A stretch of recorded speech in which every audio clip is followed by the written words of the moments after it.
loved his country enough to give his life for it.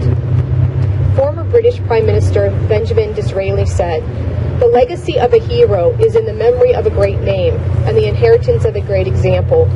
As we stand here today, we designate the bridge in Joey's name as a tribute to his life, his service, and his sacrifice to our country.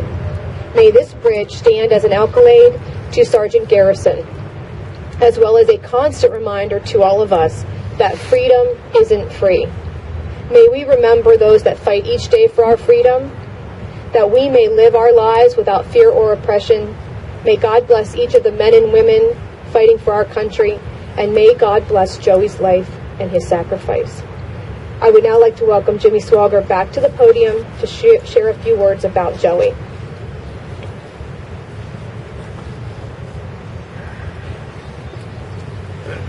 We are here today to once again pause and remember Sergeant Joseph Garrison, Joey, who on June 6, 2011 sacrificed his life in Operation Enduring Freedom.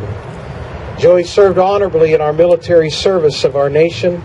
It is men and women like Joey who preserved our nation's freedom and peace and has protected us from the evil tyrants of the world.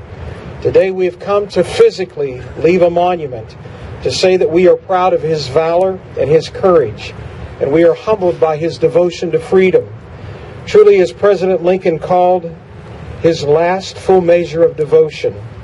It's fitting to place a monumental tribute for Sergeant Garrison, for he loved the waters of the Red Bank, specifically the dam. As a child, he had a passion for fishing. In fact, yesterday we had a ceremony and dedicated his monument. You'll have to see it. It has a picture of him engraved fishing along these waters. From childhood, his passion was fishing, and this was the place where his mother would bring him. And it was to this place that he hoped to someday bring Adeline and Rylan. I'm sure a street or a park in Clarion County could have been named after Joey, but how fitting to dedicate a bridge. This is a very special bridge. This is the one that he crossed 1,000 times. This was a bridge that he crossed for education and wrestling and for his friends. It's the bridge that he would cross that would take him away from here in service to his country. And it would be this very bridge that he would have to cross one more time to finally bring him home. You know, bridges are wonderful things. In poetry and literature, the bridge is an eternal metaphor. You see, the bridge connects the past to the present. Bridges span gaps to bring things together. And whenever way you enter this bridge, you're always going forward. In America, we have many things that divide us, but it is the bridge that spans our differences and unites us. Sergeant Garrison has once again united this community, us. My prayer is that every time you cross this bridge, you will remember the price that Joey paid. And in that moment, you will ask yourself what you can do to build your own bridge, to create harmony and unity in this community and the world, and to make it a better place. I close quickly with a poem called The Bridge Builder. An old man going lone and highway came at evening cold and gray to a chasm vast, deep and wide, through which flowed a swollen tide. The swollen stream had no fear for him, but he turned when safe on other side and builds a bridge to span the tide. Old man, a fellow pilgrim near, you're wasting your strength with building here. Your journey will end at ending day. You'll never pass again this way. You've crossed the chasm deep and wide. Why build a bridge at eventide? The builder lifted his old gray head. Good friend, on the path I've come, he said, there followed me today a youth whose feet must pass this way. To that fair-haired youth, this a pitfall may be. He too must cross at twilight dim. Good friend, I built this bridge for him.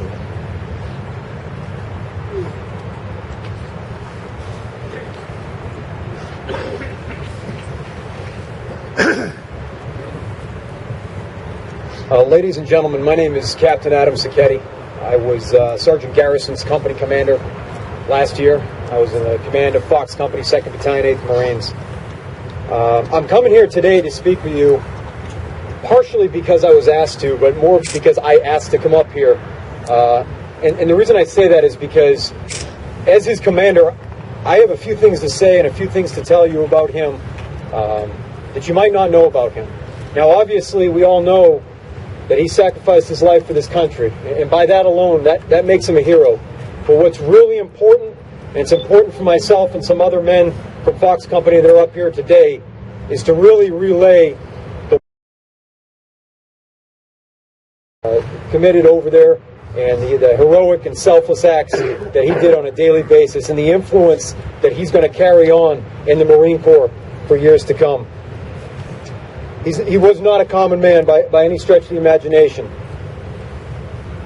Before I begin, though, there are a couple of men from Fox Company, 2nd Battalion, 8th Marines are here. Some of them are active duty, some of them have since left the active ranks.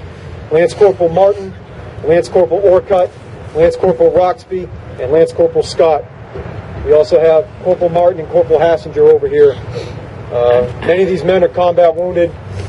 Corporal Hassinger has been nominated to receive the Navy Cross, and that nomination is still working its way through the Pentagon. That's the second highest medal for valor, second only to the Medal of Honor.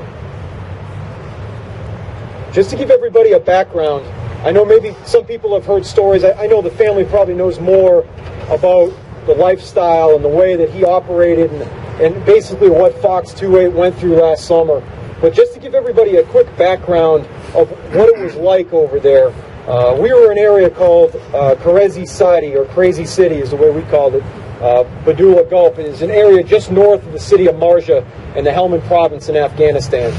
And this was an area obviously highly contested. I know everybody has heard the term Marja before, and it was recently just cleared of enemy presence, the deployment before we got there. Now, clearing does not mean the enemy is not there. Okay, usually when you're talking a counterinsurgency, you're talking three areas: clear, hold, and build. And usually the most dangerous area is the hold. And that definitively was the area we were in, trying to protect the population while keeping the locals safe and keeping the enemy out while the enemy was coming back in. The area around where we were operating, with the exception of the hills and snowing the last week in April, is not any much different than this area here. Okay, there's a lot of vegetation, a lot of rivers, a lot of streams, chest-high poppy, muddy fields that are consistency of peanut butter, very difficult to walk through, dirt roads. So it's not really what you think of when you think of Afghanistan. Yes, there was desert around the area, but the area that we primarily operated in was very thick, wooded, very close in, mud homes. Okay, so obviously that lends itself to some pretty dangerous areas, a lot of unknowns. It also lends itself to a pretty high population base, and we definitely had that. We had a lot of civilians in our areas, a lot of children, a lot of older adults, and then a lot of men our age. The people there were a mixed bag, really. And from the history that they had in the area, there were some that had just recently come back in because the area was no longer in firm control of the Taliban. And then we had some people there that were firmly on the side of the Taliban. I would say, though, just like the people around here, the vast majority of them, they just wanted to raise their children in peace, give them a better life than they had, and basically to be left alone. And our primary mission there was to enable them to do that, to protect the population. That was our number one mission. And that's a mission that Sergeant Garrison understood very well. The enemy situation, however, was pretty active, especially in the area that 1st Platoon operated in, the western portion of our area, KES proper, PV McElhinney, PV Garrett, and to some extent PV Muller area. That area was very active, and it would not be uncommon for all three squads to go out on a patrol in one day and all three of them to receive enemy contact. But that enemy contact would come.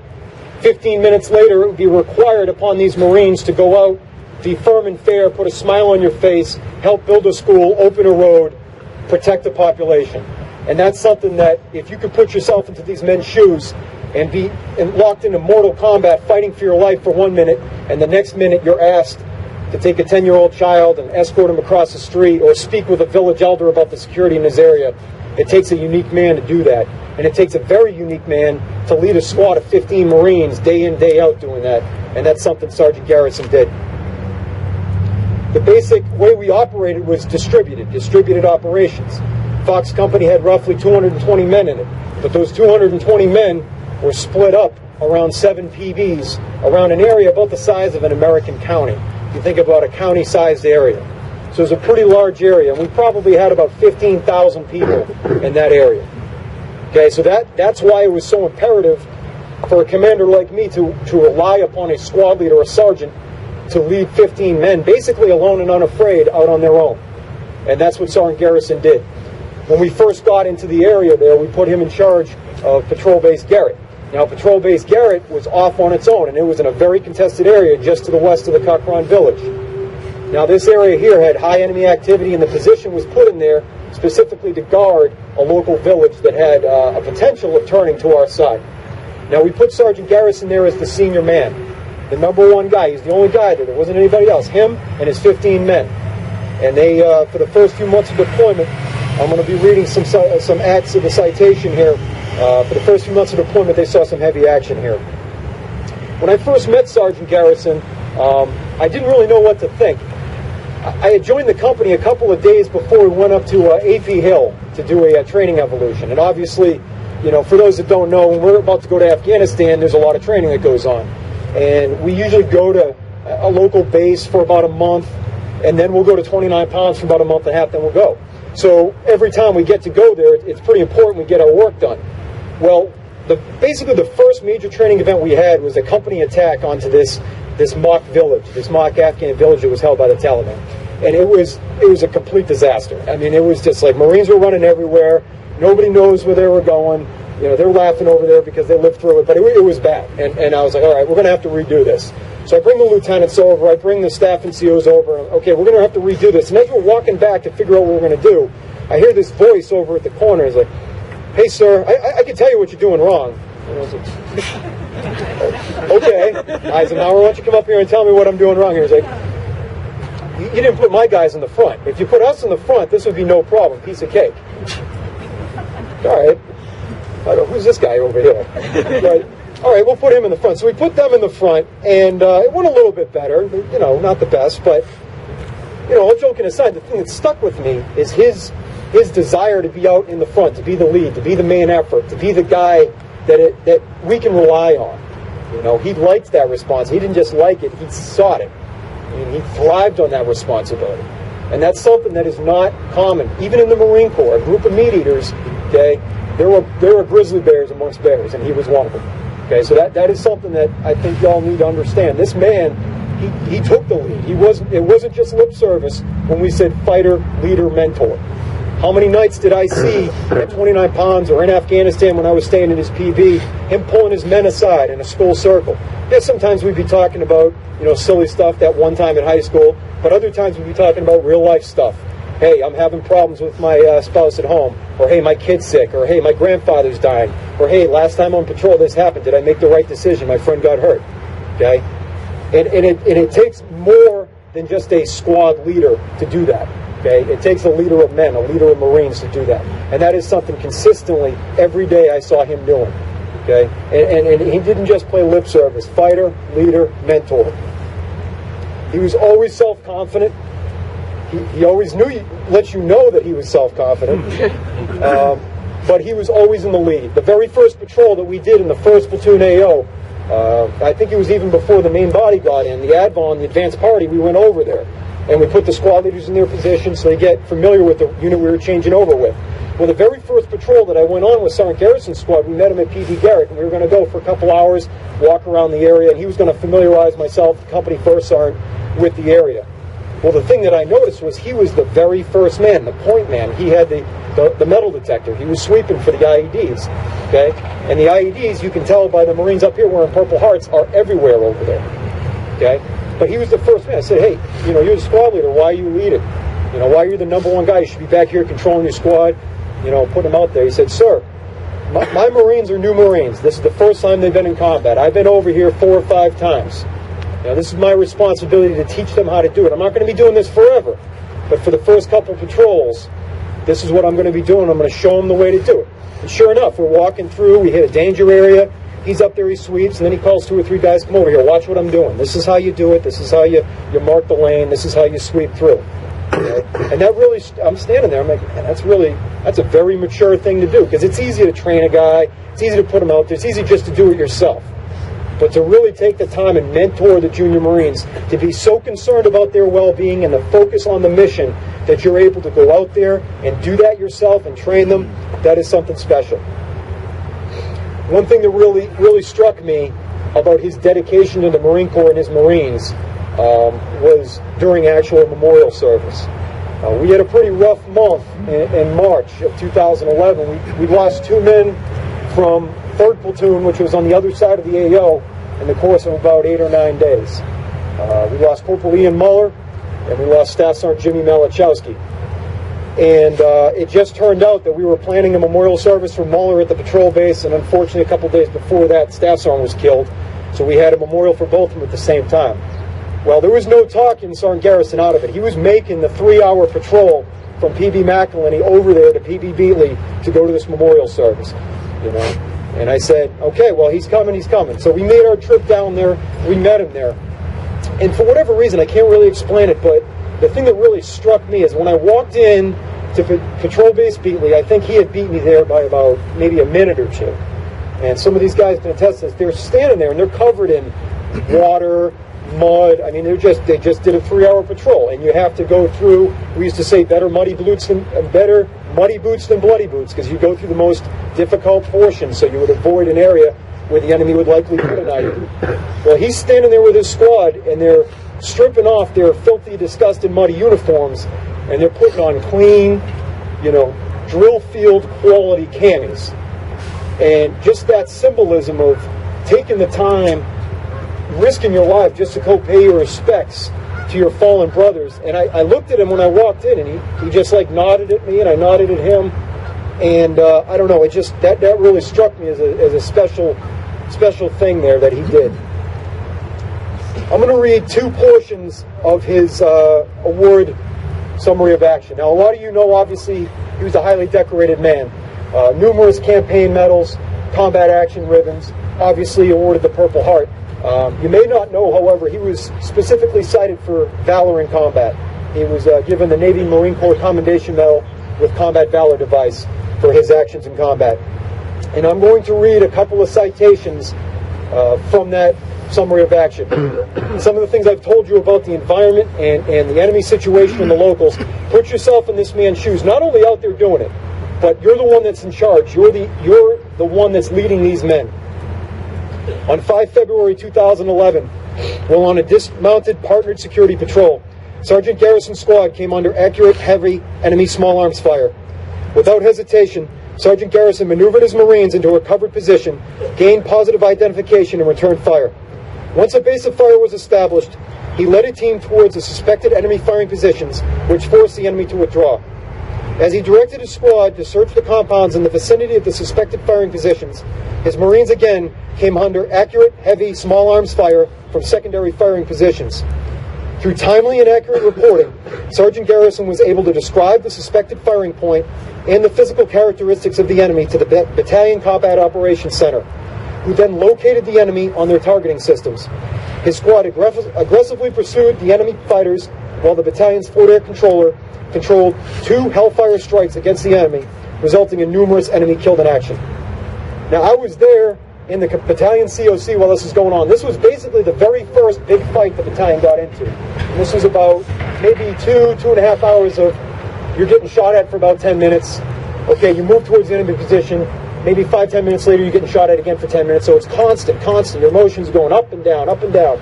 And like I said, the visibility is basically like it is around here. You've got buildings over here, you've got a tree line, you got a river. So you're moving, you really don't know what's going on. But he had the wherewithal, the common sense, the tactical acumen, okay, and basically the control of his emotions to not only lead his men, not only survive it, but get the information up to the Battalion Operations Center, where we have the helicopters and the airplanes overhead. We've got the blimp with the camera looking down, and we can see in our video screens what exactly is going on here. And we see the enemy. We see them falling back. We see the Marines moving forward. We see them pushing forward. And because those accurate reporting, we were able to talk our sensors on, and kill the guys that were shooting at them. And that ability to do that is what resulted in tactical victory, and it saved the Marines' lives that he was with. And he was the one on the radio. We were in there, and I tell you, the battalion commander, the sergeant major, they were in there. They heard his voice on the squawk box. They heard it coming out. They said, "That's Garrison. We're going to get these guys." Okay. On 8 March 2011, while on a dismounted partner security patrol, Sergeant Garrison's squad came under heavy and accurate small arms fire. Instantly, one Marine fell as a result of a gunshot wound to the right leg. Under fire, Sergeant Garrison directed his Marines to maneuver on the enemy force while he moved the wounded Marine to a position where a corpsman could render treatment.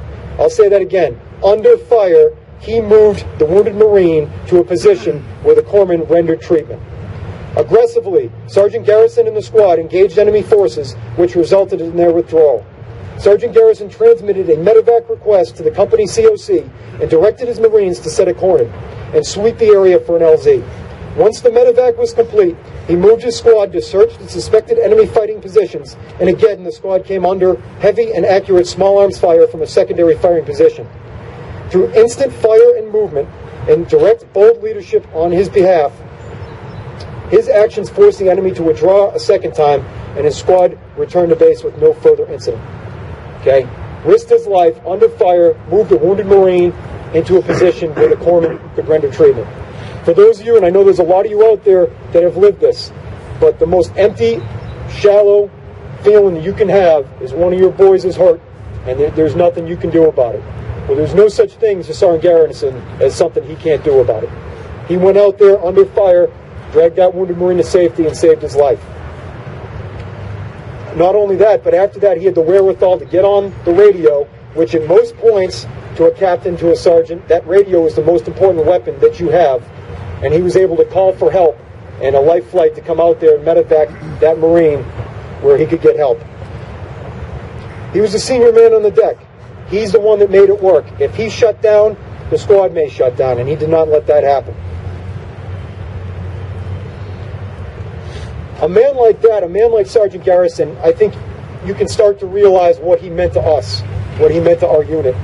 And I know that he meant a lot to you guys, and I know he meant a lot to people that maybe didn't even know him but knew of him or knew the family. But the reason that I wanted to come out here today and speak with you is so you understood exactly what he did over there. And it maybe draw a little bit better picture in your mind the lifestyle he led and the influence he had not only on us, but on the area over there.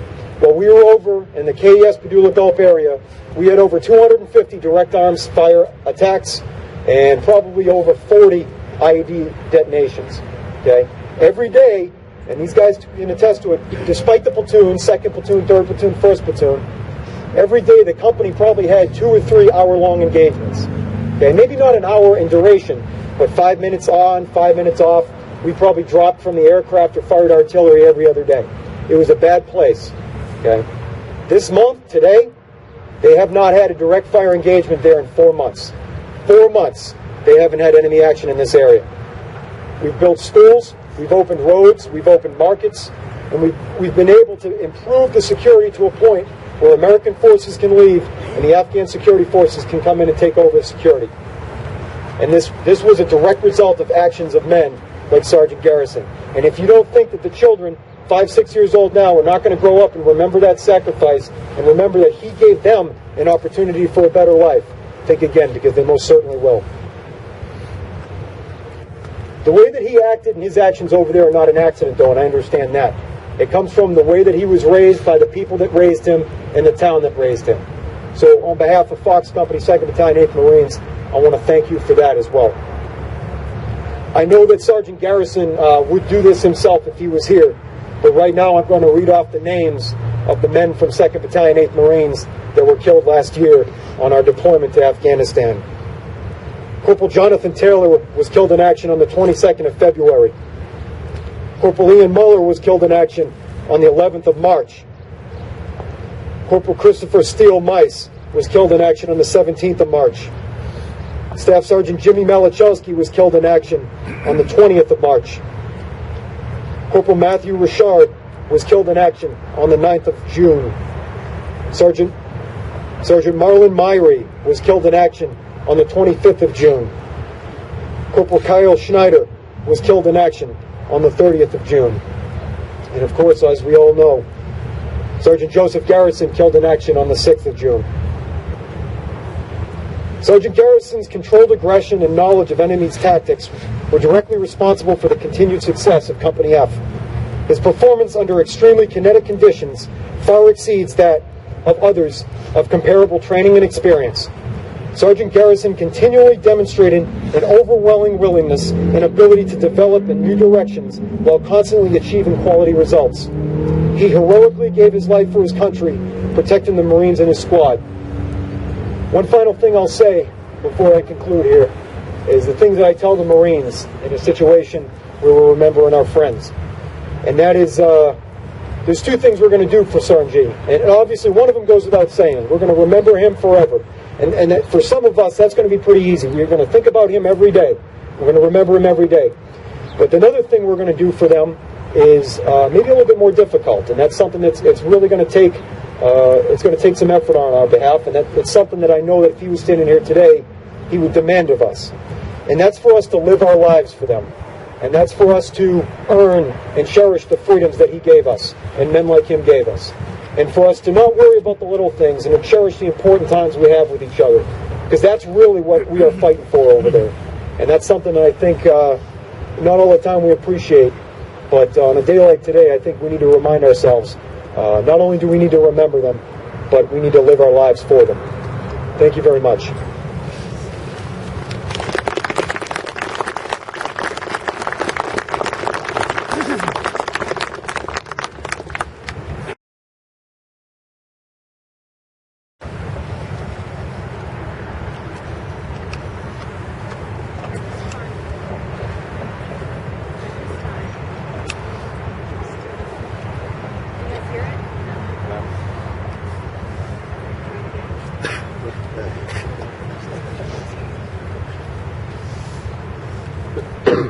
At this time, we would like to recognize other fallen soldiers from our region.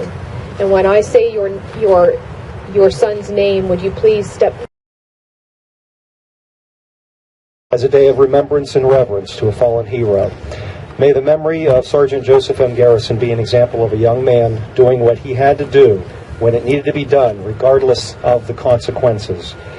With the renaming of the bridge carrying State Route 6628 over the Red Bank Creek to the Sergeant Joseph M. Garrison Memorial Bridge, we applaud his heroism for paying the ultimate price and salute him for his courage and sacrifice.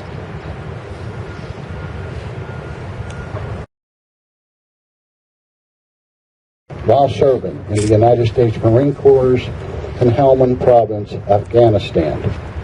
And whereas a beloved son, brother, and fiance, Joseph M. Garrison, was a 2001 graduate of Red Bank Valley High School, where he is a member of the Red Bank Valley Bulldogs wrestling team. And whereas Joseph M. Garrison joined the Marine Corps in August 2002 and was an infantryman and a squad leader assigned to the 2nd Battalion, 8th Marine Regiment, 2nd Marine Division, Marine Expeditionary Force, Camp Lejeune, North Carolina. He was promoted to sergeant on October 1st, 2007. And whereas Sergeant M. Garrison served 4 tours of duty during Operation Enduring Freedom from November 2004 to June 2005, and from January to May 2006, from May to August 2009, and January of 2011. And whereas Sergeant Joseph M. Garrison commendations include 2 Navy and Marine Corps Achievement Medals, a Good Conduct Medal, National Defense Services Medal, 3 Afghanistan Campaign Medals, a Global War on Terrorism Expeditionary Medal, Global War on Terrorism Service Medal, and a NATO Medal. And whereas Sergeant M. Garrison served with great valor, giving his life for his country and for the cause in which he believed, and made the ultimate sacrifice, he deserves proper recognition. Now, therefore, be it resolved that the Board of Commissioners of the County of Armstrong does hereby acknowledge the declaration by the General Assembly to name the bridge that carries State Route 6628 over Red Bank Creek between the Borough of South Bethlehem, Armstrong County, and the Borough of New Bethlehem, Clarion County, as the Sergeant Joseph M. Garrison Memorial Bridge, adopted this 18th day of April 2012.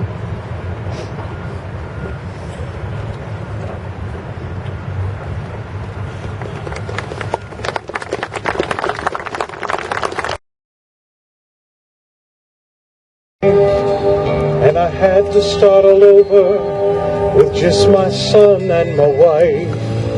I thank my lucky stars to be living here today, where the flag still stands for freedom, and you can't take that away. You see, I'm proud to be an American, where at least I know I'm free, and I won't forget the men who died and gave that right to me. I'll gladly stand up next to you and defend her still today. You see, there ain't no doubt I love this land. God bless the USA.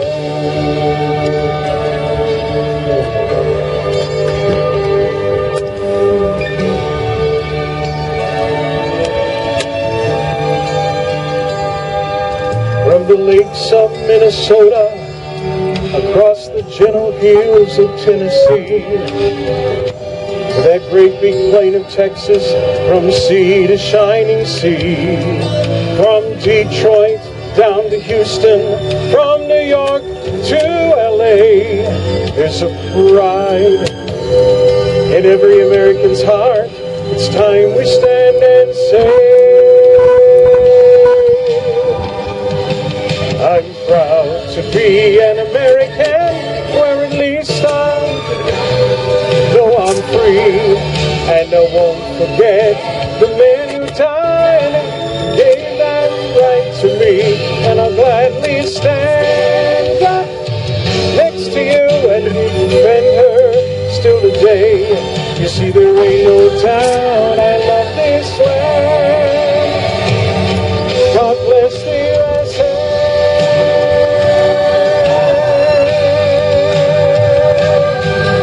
And I'm proud to be an American, where at least I know I'm free, and I won't forget the men who died, gave that right to me, and I'll gladly stand up and defend her still today. You see, there ain't no doubt I love this land. God bless the USA.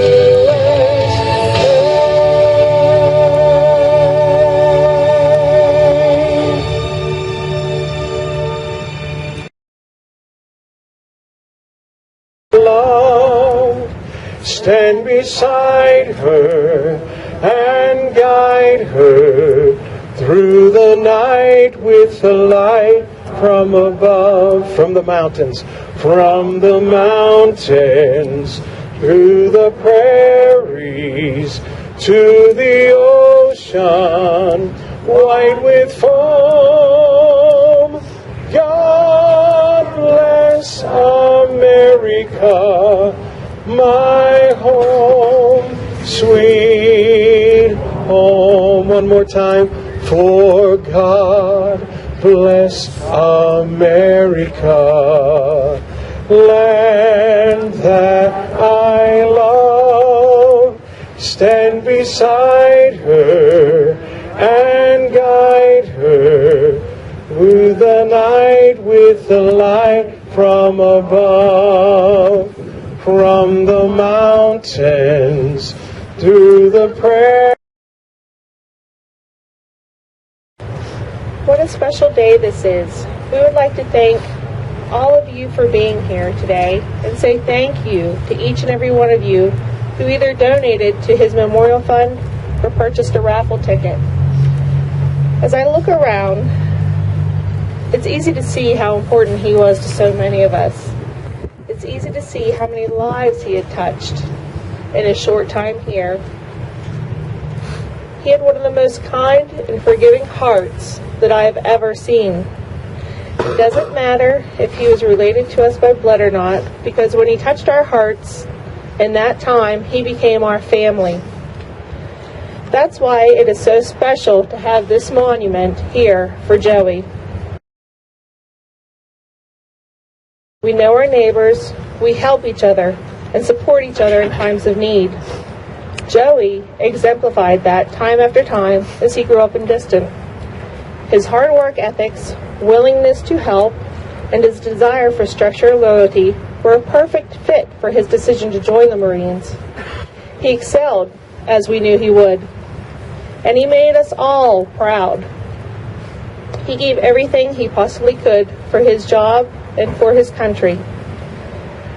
And the only thing he ever said was not to let anyone forget about him. Well, I think we've done that. This memorial, along with the renaming of the bridge, will ensure that our community, as well as those all passing through, will never forget Joey. May we never forget those that have lost their lives. May they live in our hearts and be told in our stories forever. Thank you.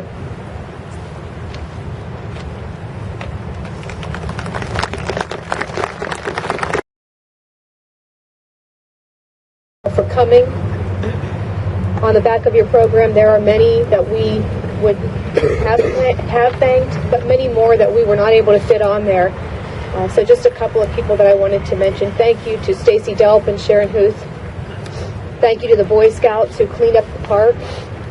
The women of the New Bethlehem Civic Club who came in and cared for the park, put in the flowers. The Marines that made the long trip here. The veterans who have taken their time this Saturday morning to be here. Thank God for Joe bringing the sunshine. We were worried about the rain, and we should have known better.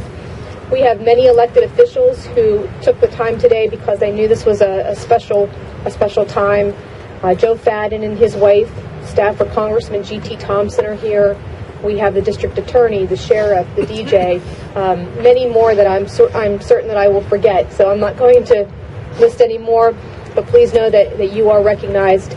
Sergeant Major Morton Shea Lardy, Marines in service for 32 years and 30 days, and he'll be 83 next year, and he has come to join us. Thank you for being here.